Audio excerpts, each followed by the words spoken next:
La Corporation des arts et de la culture de Lillet vient de lancer la programmation de Festival Guitare en fête pour cette année. Bonjour, avec moi, la présidente, bien sûr, de la Corporation, Madame Chantal Castonguay. Madame Castonguay, on en est déjà à la 13e édition. Oui, déjà, bonjour. Oui, la 13e édition cette année, en 2023. Donc, le festival existe depuis quand même 2010. Donc, la corporation est née avant, en 2004, mais le festival existe depuis 2010. Pourquoi la guitare? Parce que, bien, premièrement, on voulait avoir des artistes qu'on ne voit pas passer nécessairement partout. On voulait avoir des artistes de la relève, des artistes qui viennent aussi d'ailleurs, mais qui sont, qu'on sait qui étaient appréciés des plus grands mélomanes. Pourquoi la guitare particulièrement pour ces artistes-là? Bien, c'est sûr qu'on a beaucoup l'accordéon du côté de Montmagny, on a les violons d'automne du côté de Saint-Jean-Port-Joli. Donc, pour nous, on trouvait que la guitare, c'était de mise ici à Lillet. Donc, c'est pour ça qu'on a vraiment développé un festival autour de la guitare, mais aussi de l'instrument à cordes pincées particulièrement. Donc, on peut amener à ça au violoncelle, etc., là, avec la guitare. Ça permet, un instrument comme la guitare, justement, d'avoir certains endroits plus accessibles aussi pour aller jouer, parce que c'est plus petit, ça demande moins d'espace, peut-être? Pour les spectacles? Oui. Bien, ça dépend, parce qu'on reçoit quand même des bandes qui ont 4-5 musiciens. Donc, on est quand même bien chanceux à Lillet d'avoir une scène extérieure quand il fait beau. C'est idéal pour présenter des spectacles sur une grande scène quand même, avec un grand public.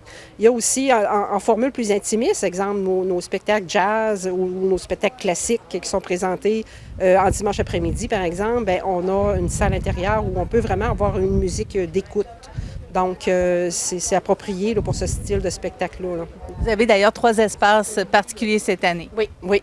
Bien, ça fait quand même quelques années là, qu'on a une belle collaboration du Musée maritime du Québec, Capitaine J.A. Bernier. Donc, toute la journée se déroule au musée pour une journée familiale, pour le fameux salon de la guitare aussi qu'on veut vraiment mettre de l'avant avec des luthiers qui sont existants depuis plusieurs années, mais aussi avec la relève. Donc, le salon de la guitare au musée maritime, avec aussi un spectacle classique dans la chalouperie. Donc, des lieux, des endroits pour des musiques plus intimistes et un band aussi à l'extérieur en après-midi pour une ambiance familiale, une ambiance festive, style spectacle de rue.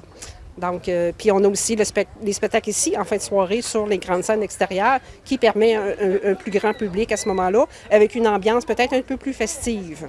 Donc, la journée familiale dont on a parlé, ça, c'est le 22, parce que le festival, cette année, se tiendra du 21 au 23 juillet, donc ça arrive très, très bientôt. Est-ce que les gens vont se procurer leur billet à l'avance ou c'est en vente vraiment sur place? Non, cette année, la programmation, on a quand même une belle partie qui est tout à fait gratuite. Le samedi au musée, le dimanche après-midi ici, c'est gratuit. Finalement, il y a 2 soirées, le vendredi soir et le samedi soir, où il y a des billets à l'entrée seulement. Donc, on voulait que les gens n'aient pas nécessairement la contrainte de devoir réserver avant, parce que c'est la planification des vacances, on ne sait pas trop, on va-tu être rendu à Lillet, on va-tu être rendu à Rimouski, on veut servir de bord. On s'est dit non, pas de billets. De toute façon, avec une scène extérieure, on n'a pas vraiment l'obligation de réserver une place, parce que c'est premier arrivé, premier servi qui se met sur le site. Il n'y a pas de siège réservé. Donc, la billetterie, ce n'était pas nécessaire dans ce cas-ci.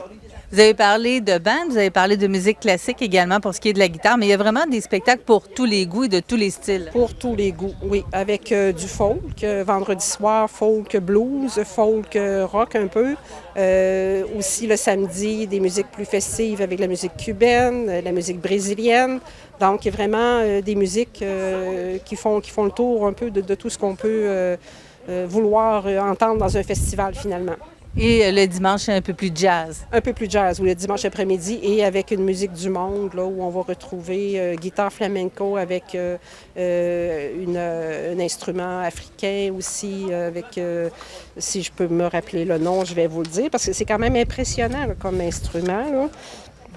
Je vais vous le trouver, ça sera pas long. C'est effectivement un instrument dont on n'entend pas beaucoup parler, que là, on va pouvoir voir de proche. Le kora, qui est une harpe finalement africaine à 21 cordes. Donc, ça vient un peu représenter toute la découverte finalement de l'instrument à cordes, de guitare, de style de guitare qu'on veut présenter. C'est vraiment une richesse supplémentaire. Vous permettez aux gens de la région de découvrir, justement, d'aller chercher des gens de l'extérieur. Il y a une programmation avec des artistes d'ici, du Québec, mais vous allez vraiment à l'international aussi. Oui, des gens qui se promènent partout, en salle ou dans les plus grands festivals partout. Donc, ces gens-là, c'est des gens souvent qui sont méconnus de la part de monsieur et madame tout le monde, qui se promènent de festival en festival parce qu'on veut sortir de ces sentiers battus-là, si on peut dire ça comme ça, et aller à la découverte de talents vraiment exceptionnels qui méritent d'être découverts. Là. Fait que... On vient de vous parler pas mal du festival Guitare en fête de Lillet, présenté par la Corporation d'art et culture de Lillet, mais c'est pas tout. Il y a d'autres activités que vous proposez aussi cet été.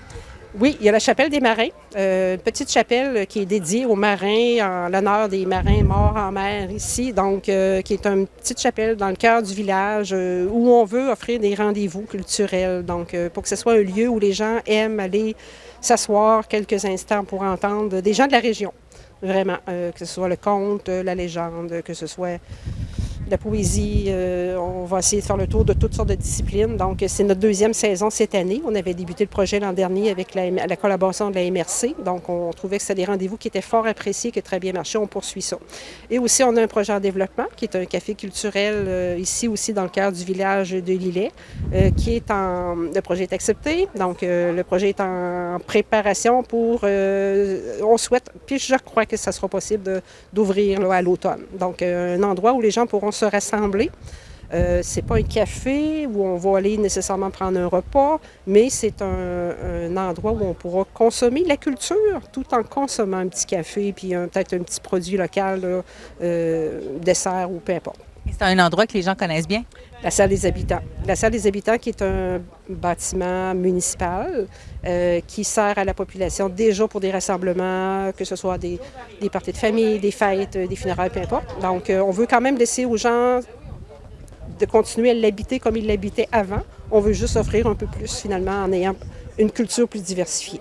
De quelle façon est-ce qu'on peut suivre, justement, toutes les activités que vous nous proposez? Nous avons 2 pages Facebook, pas juste une, 2, où on peut voir avec Art et Culture Lillet nos activités plus générales, tout ce qu'on fait, et un site aussi qui s'appelle Guitare en fête, où on peut suivre vraiment les programmations, et on va vous présenter, à partir de demain, chaque artiste vraiment avec présentation bio, lien musical, où les gens pourront prendre connaissance de toute la programmation.